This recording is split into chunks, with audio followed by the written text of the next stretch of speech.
The knife glinted under the kitchen light, and I froze, my breath catching as Marcus held it steady. He wasn't threatening me. Not exactly, but the weight of his gaze pinned me against the counter, heavier than any blade. "You're not who you say you are you, Ethan?" he said, voice low, cutting through the hum of the fridge. I was 17, lanky and awkward, still figuring out how to exist in my own skin. Portland's drizzle had soaked my hoodie that evening, and I'd come to my dad's place to escape the chaos of my mom's new boyfriend. Dad's apartment, a cramped loft in the Pearl District, smelled of cedar and old books, a refuge from the world's noise. Marcus, Dad's friend since their college days in Seattle, was there when I arrived, sprawled on the couch like he owned it. He was 42, broad-shouldered, with a salt and pepper beard and eyes that seemed to see through people. I'd always liked him, his easy laugh, the way he'd sneak me extra fries when Dad wasn't looking.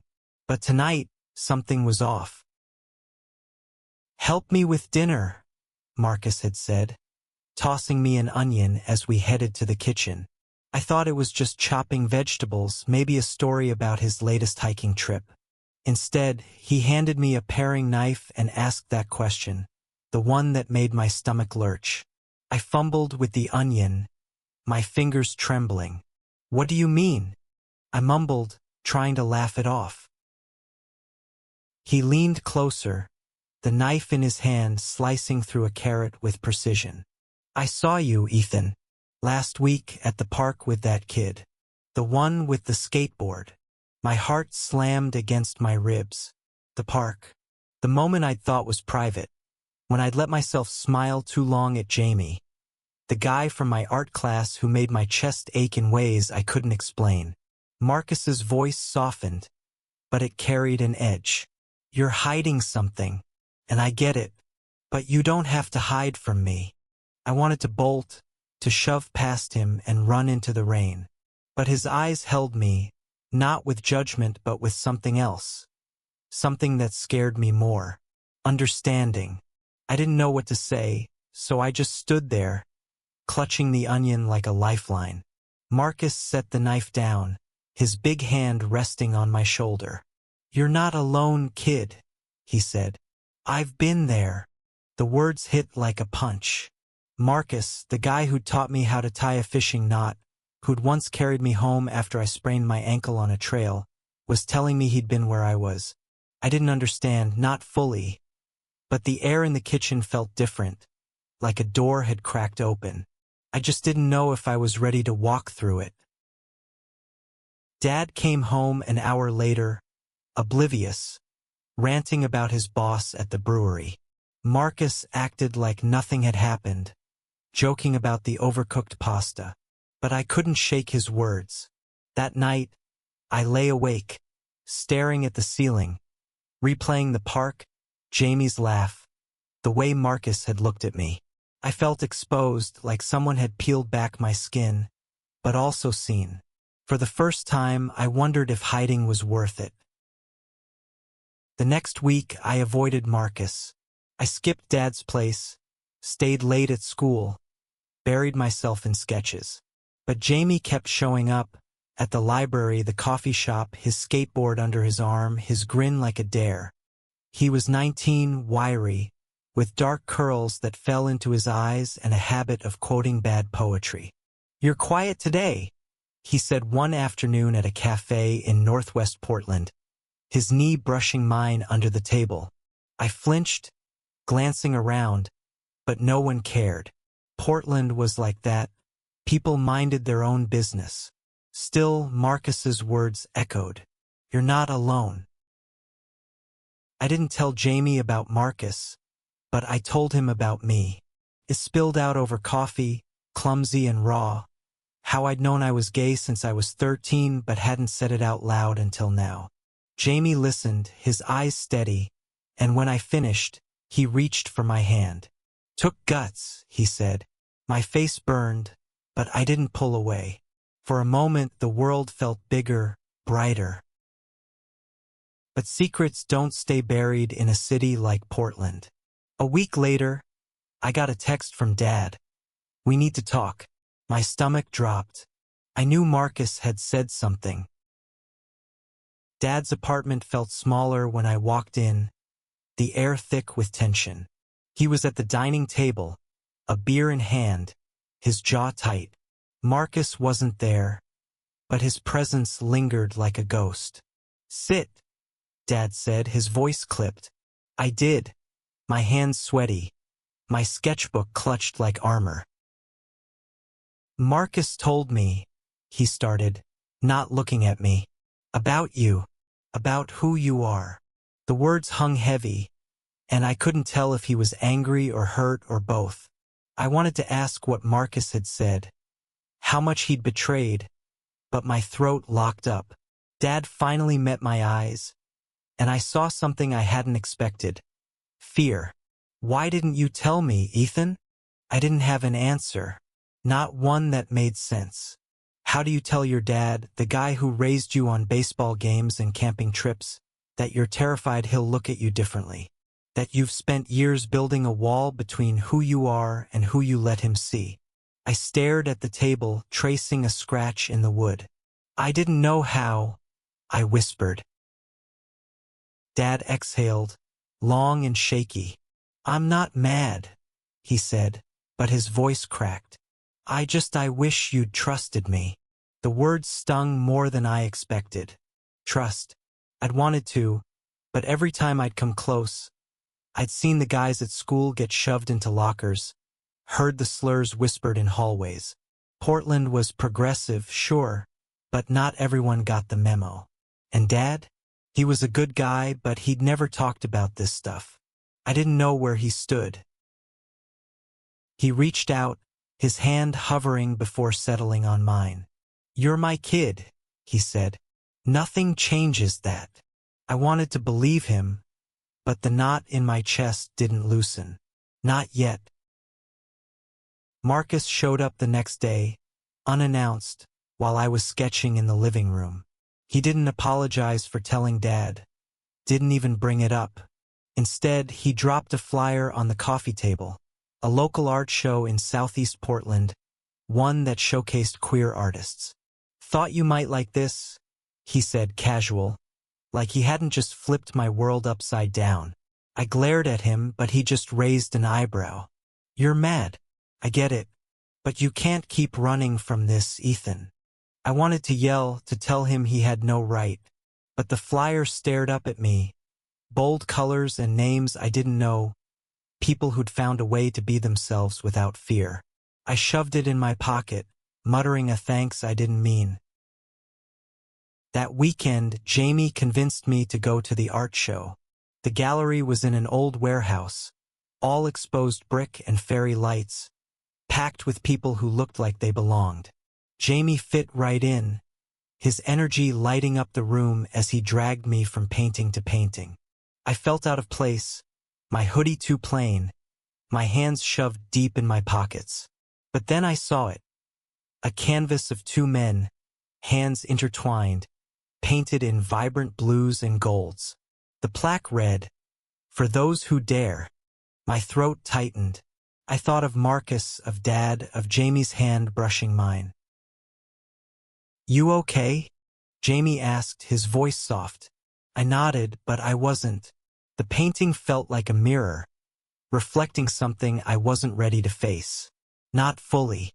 Jamie didn't push, just stood close, his shoulder against mine. I wanted to tell him how much that meant, but the words wouldn't come. When I got home, Marcus was there again, helping Dad fix a leaky faucet. He glanced at me, his eyes searching. "Have fun?" he asked. I shrugged, but he caught the flyer sticking out of my pocket. A small smile tugged at his lips. "Good," he said, and went back to the wrench. I didn't know why, but that smile made me want to cry. Over the next few weeks, things shifted. Dad started asking about Jamie, awkward but trying. Marcus kept showing up, dropping hints about his own past. Vague stories about a guy he'd loved in his 20s, someone who'd left when things got hard. I didn't ask for details, but I listened. Each word chipped away at the wall I'd built. I started to see Marcus differently, not just as Dad's friend, but as someone who'd walked a path I was just starting. Summer hit Portland like a fever, the air thick with heat and the smell of food carts. Jamie and I spent more time together, sneaking moments in parks or at the riverfront, where no one cared if we sat too close. But the closer we got, the more I felt the weight of what I wasn't saying. Jamie was out, proud, fearless. I wasn't. Not yet. One night, we were at his place, a tiny studio in Hawthorne cluttered with vinyl records and half-finished poems. He was sprawled on the couch, reading me something he'd written, his voice soft and rhythmic. I watched him, the way his hands moved, the way his eyes lit up. I wanted to tell him I loved him, but the word felt too big, too dangerous. Instead, I kissed him, and for a moment, everything else disappeared. But reality crashed back the next day. At school, someone had seen us at the riverfront. A guy from my history class, Tyler, cornered me in the hallway, his smirk sharp as a blade. "Didn't know you were like that, Ethan," he said, loud enough for others to hear. The word he used next wasn't one I'd repeat, but it burned. I shoved past him, my face hot, my heart racing. By lunch, whispers followed me. I skipped art class, afraid to face Jamie, afraid he'd see the shame in my eyes. I went to Dad's place instead, hoping for quiet. Marcus was there, as usual, nursing a coffee. He took one look at me and knew. "Rough day?" he asked.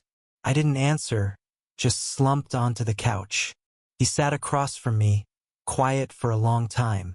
Then he told me about his first love, a guy named David who'd been his roommate in Seattle.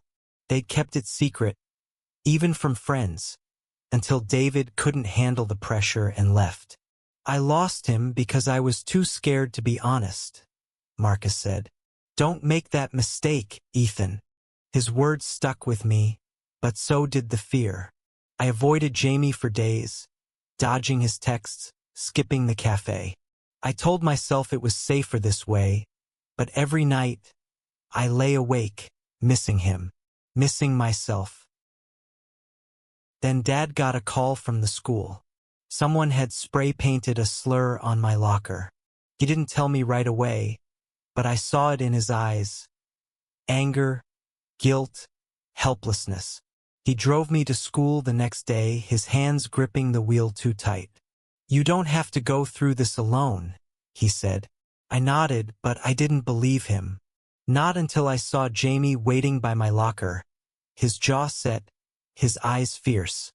He'd painted over the slur with a mural, bright, bold, a phoenix rising from flames.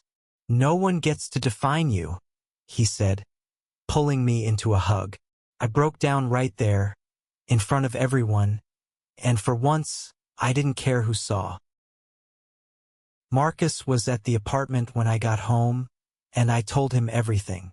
The slur, Jamie's mural, the way Dad had looked at me. He listened, nodding, then said, "You're braver than I was, kid." I didn't feel brave, but his words settled something in me.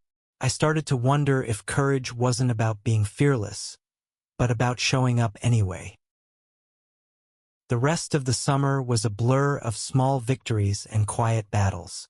Jamie and I grew closer, stealing kisses in alleyways, laughing over late-night tacos. But school was still a minefield. Tyler and his friends didn't let up, their taunts following me like shadows. I learned to keep my head down, to focus on Jamie's smile, on Dad's awkward attempts to understand, on Marcus's steady presence. Marcus started opening up more, sharing stories I hadn't expected. He told me about the years after David, how he'd moved to Portland to start over, how he'd found a community that accepted him. He wasn't out to everyone, Dad knew, but not all their old college buddies, but he'd made peace with it. "You don't have to shout it to the world," he said one night, as we chopped vegetables for dinner again. "But you have to live it, Ethan. For you." I started to. I held Jamie's hand in public, just once, at a music festival in Tom McCall Park. My heart pounded, but the world didn't end. A few people stared, but most didn't care. Jamie grinned like he'd won a prize, and I felt taller, stronger. Dad noticed, too.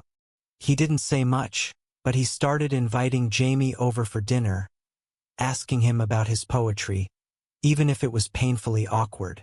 It was progress. Then came the night that changed everything. Marcus invited me to a queer community event at a bookstore in Northeast Portland. I hesitated, but Jamie was going, so I said yes. The bookstore was warm, crowded, filled with voices and laughter. Marcus introduced me to people, artists, writers, activists who welcomed me like I belonged. For the first time, I saw a future where I didn't have to hide. But as we left, a group of guys followed us. They were older, louder, their words slurred with beer and hate. I recognized Tyler's older brother among them. They shouted slurs, threw a bottle that shattered near Jamie's feet. Marcus stepped in front of us, his voice calm but firm. "Walk away," he told them. They didn't. One swung at Marcus, and he took the hit, his lips splitting open. I froze, but Jamie grabbed my arm, pulling me back as Marcus held his ground. The fight was over fast. Bystanders stepped in, the guys ran off. But Marcus was shaken, blood trickling down his chin. He waved off our worry, but his eyes were distant. Later, at the apartment, he told me the truth. He'd faced worse years ago when being out could cost you everything. "I didn't want you to see that," he said, "but I'd do it again. For you. For Jamie." I couldn't speak. All this time, I'd thought Marcus was just Dad's friend, the guy who made bad jokes and burned toast. Now I saw him. A man who'd fought battles I was only beginning to understand, who'd risked himself for me. I hugged him, sudden and fierce, and he hugged me back, his laugh shaky but real. Fall came, and with it, a quiet strength I hadn't known I had. School was still hard, Tyler's taunts didn't stop, but they hurt less. Jamie's mural had started something. Other kids, queer and not, began speaking up, painting their own messages over hate. The school started a GSA, and I joined, nervous but proud. Jamie was there, his hand in mine, his poetry louder than ever. Dad changed, too. He started reading about queer history, leaving books on the coffee table with sticky notes in his messy handwriting. He didn't always get it right, but he tried, and that was enough. One night, he pulled me aside, his voice thick. "I'm proud of you, Ethan," he said. "I'm sorry it took me so long to say it." I cried, and so did he, and for the first time I felt like his son in every way that mattered. Marcus was the constant, the anchor. He didn't talk much about that night outside the bookstore, but it changed how I saw him. He wasn't just brave, he was human, flawed, someone who'd carried his own pain but still showed up for me. We cooked together most weekends, chopping onions, swapping stories. He told me about his life now, how he'd found love again with a guy named Leo, a quiet carpenter who made him laugh. I told him about Jamie, about the future I was starting to imagine. The night of my 18th birthday, Marcus and Dad threw a party at the apartment. Jamie was there along with a few friends from the GSA and the art show. Marcus gave a toast, his voice steady but warm. "To Ethan," he said, raising a glass, "for being braver than he knows." Everyone cheered, but I looked at Marcus, my throat tight. He'd seen me that night in the kitchen when I couldn't see myself. He'd pushed me to be honest, to be proud, to live. As the party wound down, Jamie and I slipped onto the balcony, the city lights sparkling below. He kissed me, soft and sure, and I knew I was exactly where I belonged. Marcus's words from months ago echoed. You're not alone. I wasn't. Not anymore. Looking back, that night in the kitchen wasn't just about a knife or an onion. It was about Marcus seeing me, really seeing me and refusing to let me hide. He changed my view of him forever. Not just as Dad's friend, but as the man who showed me what it means to live truthfully, fiercely, and with love. And in doing so, he helped me find myself.